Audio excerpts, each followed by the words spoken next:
सर्दियों की धूप आंगन में बिखरी थी जब अद्वैत कई महीनों बाद अपने गांव पहुंचा। और जैसे ही उसने घर में कदम रखा, उसकी नज़रें अनायास ही भाभी मायरा पर टिक गई, जो आंगन में बैठी सूखे फूल चुन रही थी। उनका चेहरा शांत था, पर उस चेहरे के भीतर कैसी गहरी बेचैनी दबी है, यह द्वैत ने पहली ही नज़र में महसूस कर लिया। मायरा पहले वही थी जो घर में हंसी लेकर आती थी, सबका ख्याल रखती थी, लेकिन अब उसकी मुस्कान जैसे बस औपचारिक हो गई थी। उनके पति यानी द्वैत के बड़े भाई समर शहर में नौकरी के चलते महीनों घर नहीं आते थे। फ़ोन पर भी औपचारिक बातें और फिर लंबी चुप्पियाँ, जबकि मायरा हर दिन खुद को संभालती, मिटाती और फिर जीने की कोशिश करती। यह बात अद्वैत के दिल को अंदर तक कचोट गई। कुछ दिनों बाद एक शाम दोनों की बातचीत शुरू हुई। मायरा ने अद्वैत की पढ़ाई, नौकरी, शहर की बातें पूछी और अद्वैत ने पहली बार उस भाभी को देखा जो बाहर से मजबूत थी पर भीतर से बिखरी हुई।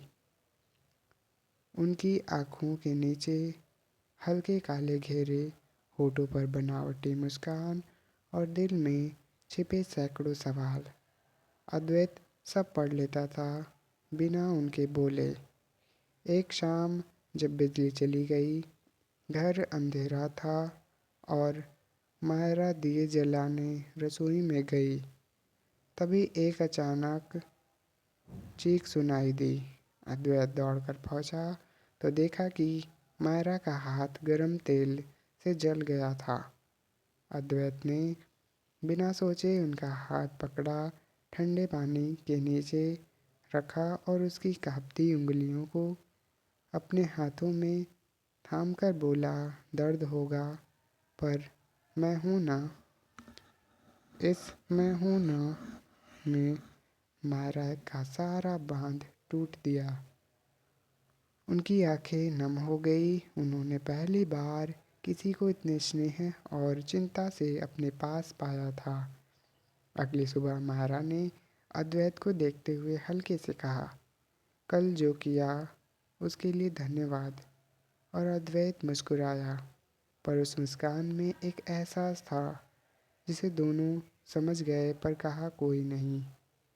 दिन बीतते गए, दोनों के बीच एक अनकहा रिश्ता खिलने लगा, न इच्छा का, न शोर का, बस एक दूसरे को समझने का।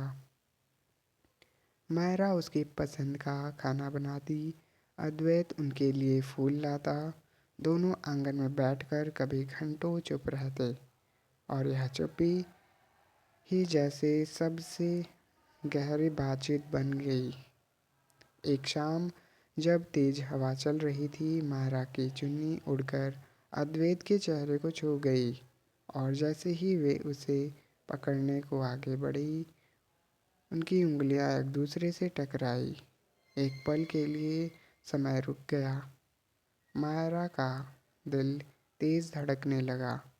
अद्वैत की सांसें रुक गई थी और दोनों ने तुरंत नजरें झुका ली, पर दोनों जानते थे कि इस छूने में सिर्फ संयोग नहीं, कुछ और भी है। उसी रात मायरा छत पर अकेली बैठी थी, आंखों में नमी थी। अद्वैत वहां आया, उनके बगल में बैठा और बोला, भाभी, आपको दर्द किस बात का है? मायरा ने पहली बार बिना छिपाए कहा, समर मुझसे दूर होते जा रहे हैं, शायद मैं उनके लिए महत्व नहीं रखती। उनकी आवाज़ टूट गई। अद्वैत ने धीरे से कहा, आपका महत्व है, शायद उनसे नहीं पर मेरे लिए। मायरा ने उसकी तरफ देखा। उस नज़र में वह सब कुछ था जो शायद दोनों ही कहना नहीं चाहते थे। उन्होंने अपना सिर अद्वैत के कंधे पर रख दिया और उसकी धड़कनें अपने आंसुओं के साथ मिलती महसूस की। दोनों जानते थे कि यह रिश्ता दुनिया में कहीं नहीं ठहरता, पर दिल अपना रास्ता खुद बनाता है। अगले सुबह मायरा ने अद्वैत से दूरी बनाने की कोशिश की, पर यह दूरी उन्हें और भी बेचैन कर रही थी। अद्वैत भी चुप था, पर उसके भीतर तूफान मचा हुआ था।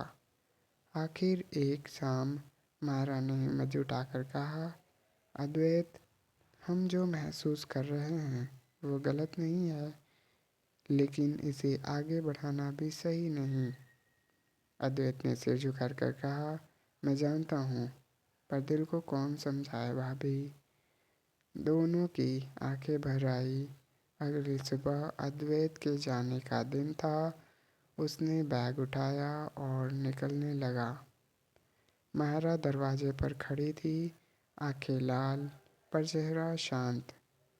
उन्होंने अद्वैत को एक छोटा सा रुद्राक्ष का धागा दिया और बोली, यह हमेशा तुम्हारी रक्षा करेगा और शायद मुझे भूलने में भी मदद करेगा। अद्वैत कुछ नहीं कह पाया।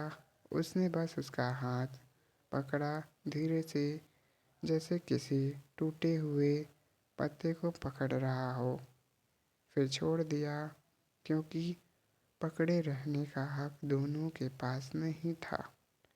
जैसे ही वह बाहर निकला, हवा तेज चली और माया की चुन्नी उड़कर गेट पर अटक गई। अद्वैत ने पलट कर देखा और समझ गया कि कुछ रिश्ते जुड़े तो दिल से होते हैं, पर निभाए नहीं जा सकते। वह चला गया, लेकिन हर कदम पर उसे मायरा की वही टूटती हुई आवाज़, वह कंधे पर रखा सिर, वह गहराई से भरी चुप्पी याद आती रही। एक ऐसे प्रेम की तरह जो कभी बोला नहीं गया, पर हमेशा जिया जाएगा।